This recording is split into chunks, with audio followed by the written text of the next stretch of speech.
السلام علیکم دوستو، پرانے زمانے کی بات ہے کہ ایک شہزادے کو اپنے باپ سے بہت بڑی دولت وراثت میں ملی۔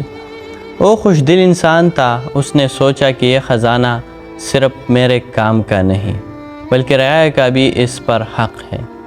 چنانچہ اس نے پیازی کا ہاتھ کھولا اور فوج، درباری اور عام لوگوں میں مال تقسیم کرنا شروع کیا۔ اور شہزادے نے دربار میں کہا کہ عود کی لکڑی تب خوشبو دیتی ہے جب اسے آگ پر رکھی جائے۔ اسی طرح انسان کی اصل خوبی تب ظاہر ہوتی ہے جب وہ اپنی دولت دوسروں پر خرچ کرے۔ اگر بیج زمین پر نہ ڈالا جائے تو فصل کیسے اگے گی؟ اسی طرح سخاوت کے بغیر بڑائی حاصل نہیں ہوتی، لیکن ہر مجلس میں کچھ ناسمجھ لوگ بھی ہوتے ہیں۔ شہزادے کے قریب ایک ایسا ہی ہمنشین تھا۔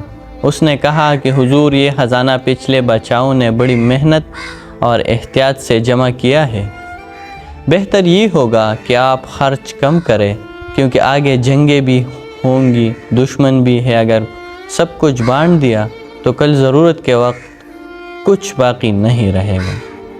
اس نے مزید کہا، اگر آپ ایک خزانہ رعایا میں بانٹ دیں تو ہر گھر میں بمشکل ایک دانہ چاول ہی پہنچے گا۔ اس کے بجائے آپ کو چاہیے کہ ہر شخص سے توڑی توڑی چاندی جمع کرے تاکہ روز ایک نیا خزانہ اکٹھا ہو جائے۔ یہ سن کر شہزادے کو بالکل اچھا نہیں لگا اور اس نے سختی سے جواب دیا کہ اللہ نے مجھے اس ملک کا بادشاہ بنایا ہے، خزانے کا پہرے دار نہیں، بلکہ لوگوں پر خرچ کرنے کے لیے بنایا ہے۔ خزانہ اسی وقت نفع دیتا ہے جب دوسروں کے کام آئے، اسی لیے ہمیں خرچ کرنا چاہیے۔ اور آخر میں شہزادے نے مزید یہ بھی کہا کہ قارون کے پاس 40 خزانوں کی چابیاں تھیں، لیکن وہ بدنام ہو کر مر گیا۔ اس کے برعکس نوشیروان کے پاس اتنی دولت نہیں تھی، مگر وہ آج بھی اپنی سخاوت اور عدل کی وجہ سے زندہ ہے۔ دوستو، آخر میں نوشیروان اور قارون کی مثال اس بات کی دلیل دیتا ہے کہ اصل نیک نامی دولت کو سنبھالنے میں نہیں بلکہ اسے دوسروں پر خرچ کرنے میں ہے۔